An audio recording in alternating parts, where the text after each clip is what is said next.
Vous aimez quelqu'un, vous aimez quelque chose, c'est parce que cette personne-là, ce quelque chose-là, possède de la beauté,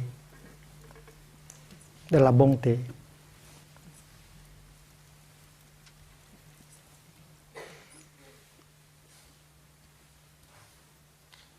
Et de la vérité. C'est parce que nous tous, nous avons besoin de la beauté, de la bonté, c'est-à-dire l'amour, et de la vérité. Et aimer, c'est offrir à l'autre personne ce qui est beau en vous, ce qui est bon en vous et ce qui est vrai en vous. Donc aimer, c'est cultiver ces choses-là. Au village du Prunier, on a la pratique des cailloux. Chaque enfant a 4 cailloux. Et le premier caillou représente une fleur. L'enfant met le caillou dans le paume de sa main gauche et fait une respiration. C'est parce que le premier caillou représente une fleur. J'inspire, je me vois comme fleur.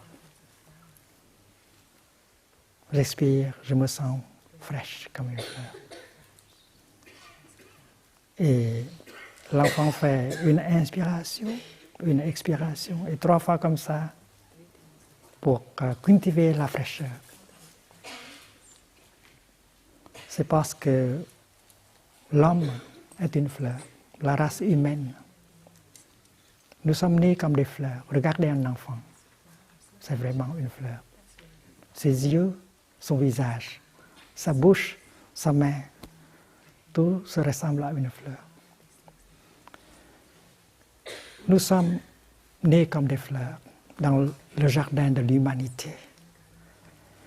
Mais il y a ceux ou celles d'entre nous qui savent comment entretenir et garder notre florescence pour rester fraîche, jolie, tendre, aimable. Donc la pratique de la fleur, c'est très important. Il faut chercher à restaurer cette florescence, cette fraîcheur, cette beauté qui est en nous. Il faut bien s'occuper de son corps. Il faut bien s'occuper de son esprit. Il faut bien les nourrir. J'inspire. Je me vois comme fleur dans le jardin de l'humanité. J'expire, je me sens fraîche. On restaure la fraîcheur. Et c'est parce qu'on a besoin de cette fraîcheur pour soi-même et on peut en offrir à l'autre personne. Si vous avez de la fraîcheur, de la beauté, alors vous avez quelque chose à offrir à votre bien-aimé, au monde. Le deuxième caillou représente une montagne. Et l'enfant pratique comme ceci. J'inspire, je me vois comme une montagne. Il y a une montagne en nous. Et j'expire, je me sens solide. Une montagne est solide. Le vent ne peut pas balayer une montagne. Et la solidité, la stabilité est quelque chose de très important. Si une personne n'est pas stable, n'est pas solide, elle n'est pas heureuse et on ne peut pas compter sur elle. Donc, quand je pratique comme ça, je cultive ma solidité. Il faut être solide, il faut être stable pour pouvoir le refuge de l'autre. Vous avez cette stabilité en vous, vous avez cette solidité en vous que vous pouvez offrir à celui ou à celle que vous aimez. Donc la méditation, c'est aussi pour cultiver la solidité. Quand je marche comme ça, dans la pleine conscience, chaque pas est solide. chaque pas cultive la solidité. C'est parce que je me suis installé vraiment dans l'instant présent. Le passé ne peut pas me retenir, le passé ne peut pas me tirer et le futur ne peut pas me tirer. Je suis solide, je suis bien ancré dans le moment présent. C'est pourquoi chaque pas m'aide à cultiver la solidité, la stabilité. La marche dans la pleine conscience, ou bien la respiration dans la pleine conscience, nous aide à cultiver cette stabilité, cette solidité qui est à la base du bonheur véritable. Et si j'en ai, je peux offrir ça à mon bien-aimé aussi. C'est la pratique de l'amour, la marche ou la respiration consciente.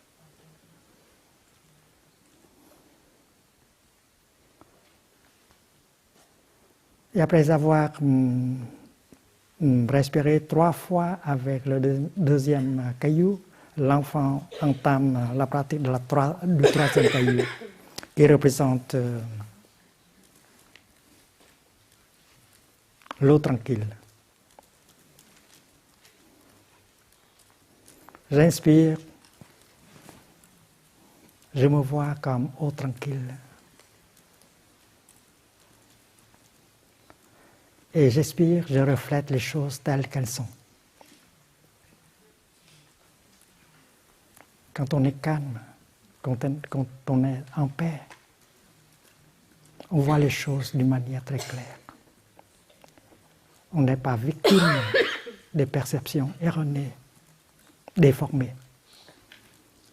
Donc quand l'eau est tranquille, elle reflète la lune parfaitement. Et c'est pourquoi j'ai besoin de la paix, j'ai besoin de la sérénité, j'ai besoin du calme pour être heureux. Et quand je suis calme, quand je suis paisible, je suis heureux et je peux offrir cela à mon bien-aimé. La paix. La paix, c'est quelque chose qu'on peut aider l'autre, qu'on peut offrir à l'autre.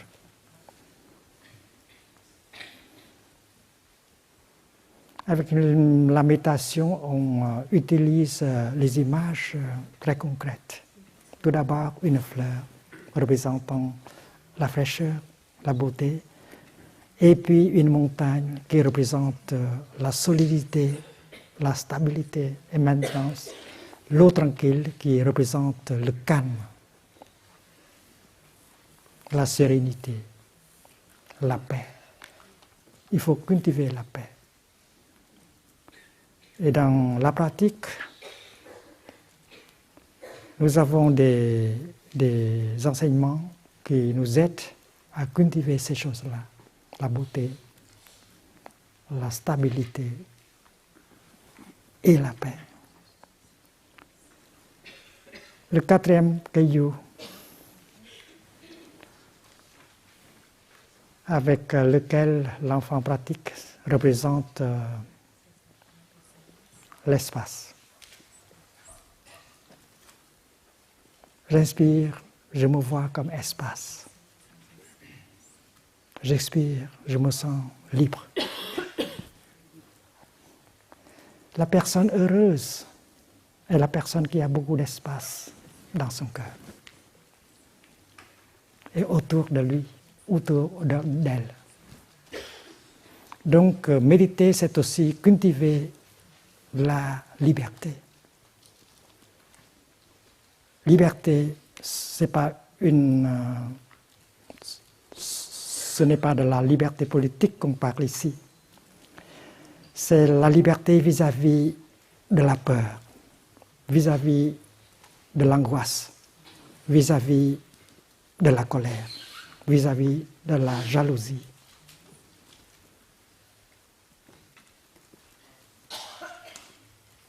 C'est parce que ces afflictions-là nous possèdent, une fois nous possèdent, nous empêchent d'être heureux.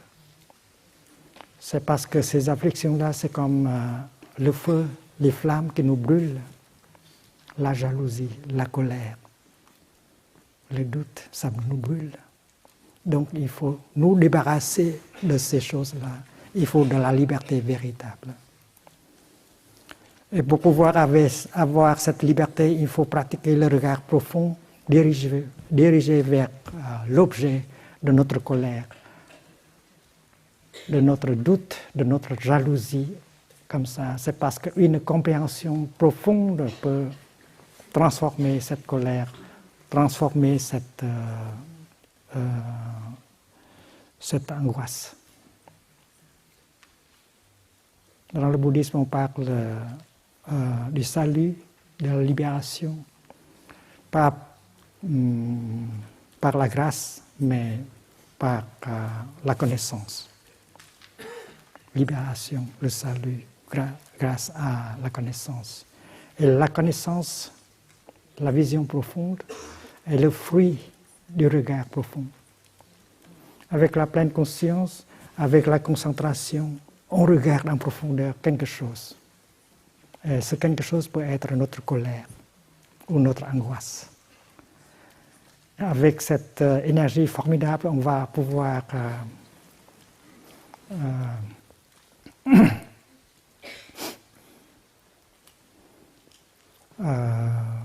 faire une percée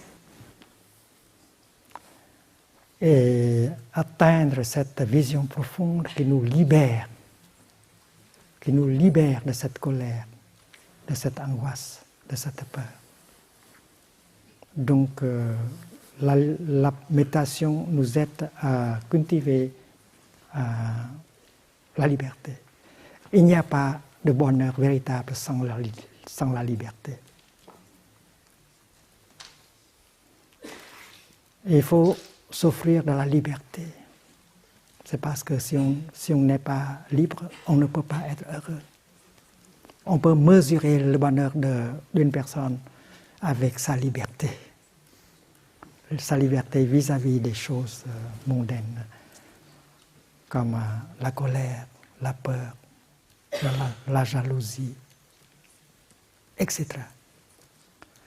Et quand vous avez de la liberté, vous pouvez en offrir à celui ou celle que vous aimez. C'est la chose la plus précieuse qu'on peut offrir à l'autre.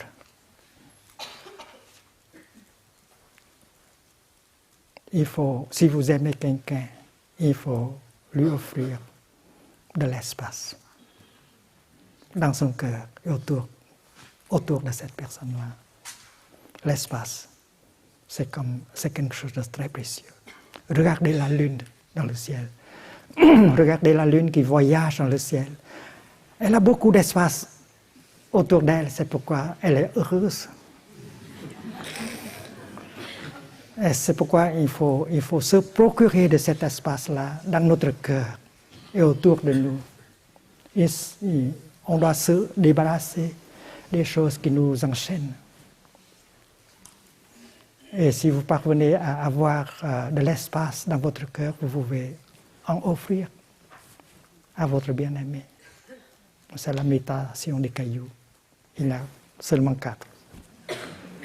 La fleur, la montagne, l'eau tranquille et l'espace.